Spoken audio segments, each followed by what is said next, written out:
नमस्कार, मैं हूं सत्यम दुबे और आप देख रहे हैं अटल तक न्यूज। आज हमारे साथ बातचीत करने के लिए अखिल भारतीय सर्वजन हित पार्टी के प्रदेश प्रवक्ता, प्रदेश महासचिव श्री राम तिवारी जी हैं। तिवारी जी, आप फौज में रहे और आपने देश के लिए सेवा दी, क्या जरूरत पड़ी आपको राजनीति में आने के लिए? पहले तो आपको नमस्कार।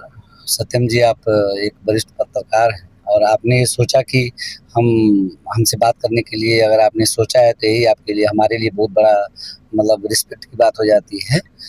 क्योंकि देखिए मैं जब नेवी में था तो मैं ये सोचता था कि देखा करता था राजनीति को, समझता था, लेकिन मुझे मिनिस्ट्री में जाके काम करने का मौका मिला और काम करते-करते मैंने बहुत सारी चीज़ों को देखा और ये समझा कि मतलब ये समझता था कि ऐसे ही चलता है, दुनिया ऐसे चलती है। लेकिन जब मैं बहुत करीबी से देखने लगा तो मैं सोचा कि इस सिस्टम को बदलने के लिए, इस सिस्टम को जानने के लिए, क्या सब लोग ऐसे थोड़ी हमारे जैसे सब लोग रहते हैं पहले और धीरे-धीरे सब लोग कोई प्रधानमंत्री बन जाता है, कोई मिनिस्टर बन जाता है, कोई कुछ बन जाता है, कोई चीफ मिनिस्टर बन जाता है। तो सब तो पहले नॉर्मल व्यक्ति रहा करते हैं और अब मैंने जिस तरह से देश की सेवा की है, मैंने 38 साल देश की सेवा की है। देश की सेवा करने के बाद मैंने ये सोचा कि ये सिस्टम को बदलना चाहिए, क्योंकि इस सिस्टम में बहुत सारी खराबियां हैं और सिस्टम से नहीं चल रहा है। तो मेरे दिमाग में आया और एक दिन मैंने इसे सोचते-सोचते फिर मैं बोला मैं भाजपा के लोगों को देखा करता था, बहुत सारे मिनिस्टर को और नेता को जानता था। लेकिन मैंने देखा कि भाजपा में रहता हूँ तो मैं कुछ अपनी हक की बात नहीं कर पाऊँगा, सपा में जाता हूँ तो भी मैं हक की बात नहीं कर पाऊँगा, बीएसपी में जाता हूँ तो भी अपने हक की बात नहीं कर पाऊँगा। मैं जयप्रकाश निषाद जी से मिला, उनके विचारों को जानने की कोशिश किया, लेकिन वहाँ कुछ दिन चलने के बाद मुझे ऐसा लगा कि मतलब वहाँ भी ठीक नहीं है। एक ही उनका मैंने मीटिंग अटेंड किया था, एक ही मैंने उनका उस पार्टी का नाम क्या था? संजय निषाद की पार्टी है ना, निषाद पार्टी, उसमें मैंने उनके साथ एक धरना प्रदर्शन किए थे, जो निषाद के लोगों को लेके बहुत सारे लोग आए थे, वो अम्बेडकर संग्रहालय में, वहाँ पे मैं जाके अटेंड भी किया था। उन्होंने रिस्पेक्ट किया था, लेकिन वो चीज़ें जो मुझे चाहिए था वो नहीं मिला।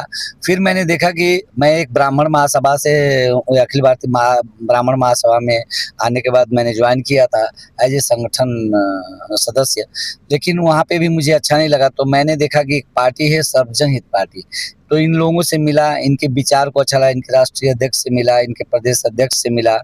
इन लोगों से मिलने के बाद मुझे ये लगा कि इस पार्टी में कुछ किया जा सकता है, अच्छी पार्टी है, अच्छे लोग हैं और एक वैल्यू देते हैं, एक समझदारी है और एक अच्छा पद लेके, एक जैसा पद भी मिले और उसको लेके और कुछ काम किया जाए, नए तरीके से काम किया जाए, क्योंकि हम अपने तरीके से काम करते हैं इस पार्टी में।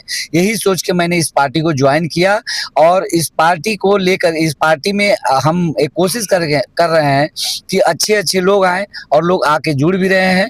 और रहा यूजीसी का मुद्दा, तो बहुत बड़ा मुद्दा बन चुका है हम लोगों के सामने।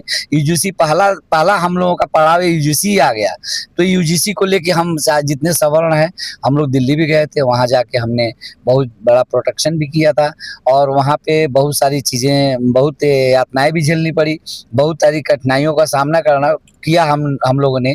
और उसके बाद वहाँ पे हमने अच्छा से अपना जो भी प्रदर्शन था, हमारे पार्टी के बारे में बताना, हमारी पार्टी की विशेषता के बारे में बताना था, बता के हम लोग आए। हम लोगों को तो मतलब यही कहना है कि हमारी पार्टी अखिल भारतीय सर्वजन हित पार्टी है और फौज से आने के बाद मैंने यही सोचा है कि जितने पहले के नेता हैं हमारी पार्टी में, जो अलग लोग हैं, पहले के मजे हुए खिलाड़ी हैं, उनको नहीं लाना है, हमें खिलाड़ी लाना है जो नया खिलाड़ी है। देखिए क्रिकेट में सचिन तेंदुलकर चले गए, सब लोग चले गए, अब जो नया खिलाड़ी आए हैं, हर समय जीत रहे हैं ना, मैच जीत रहे हैं ना। लोग सोचते थे सचिन तेंदुलकर, धोनी रहेंगे तभी जीतेंगे, तो इसीलिए आप नए नेता बना रहे हो पार्टी हम में? नए नेता बन रहे हैं सर। और हम चाह रहे हैं कि ये पार्टी हमारी एक नए तरीके से और बढ़िया मुकाम पे जाए और अखिल भारतीय सर्वजन हित पार्टी की सरकार बने।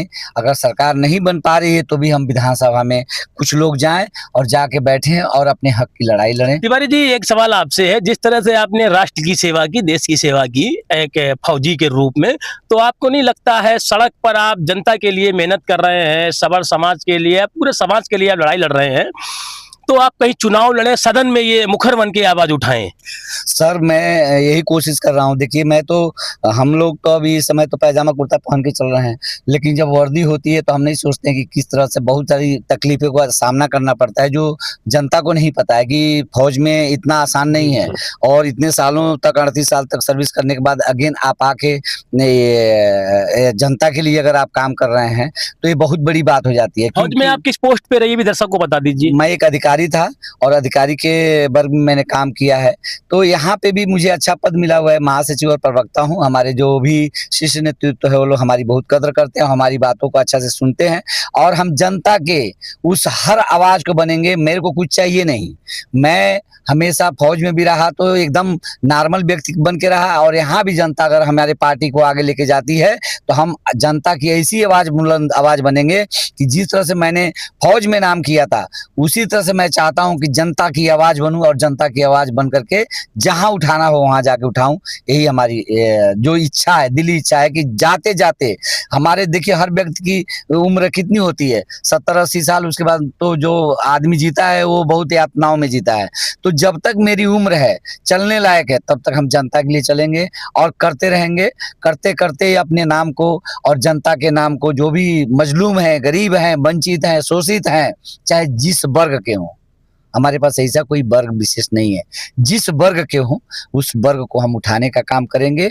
और हमारी पार्टी ये कोशिश करेगी जितने मजलूम लड़कियां हैं, जितनी मजलूम महिलाएं हैं, सबको ऊपर उठा के इस अच्छी तरह से लड़कियों की शादी कराए, जो शादी करने के लिए सक्षम नहीं उनकी शादी कराए, और ये सब आगे इन्हीं सब विषयों पे काम किया जाएगा। तो आपने देखा जिस तरह अखिल भारतीय सर्वजनहित पार्टी के प्रदेश प्रवक्ता, प्रदेश महासचिव श्री राम तिवारी जी ने कहा, जिस तरह मैंने राष्ट्र की सेवा की, देश की सेवा एक फौजी के रूप में की, उसी तरह अब मैं राजनीति में आया हूं तो गरीब, दलित, शोषित, वंचितों की सबकी सेवा करने का हमें जनता मौका दे। और इन्होंने चुनाव लड़ने का भी साफ संदेश दे दिया, हम चुनाव 2027 का विधानसभा लड़ेंगे और हमारी पार्टी लड़ेगी। कुछ जो भी विधायक हमारे विधानसभा में जाएंगे वो सब जनता के हित में बात करेंगे। धन्यवाद।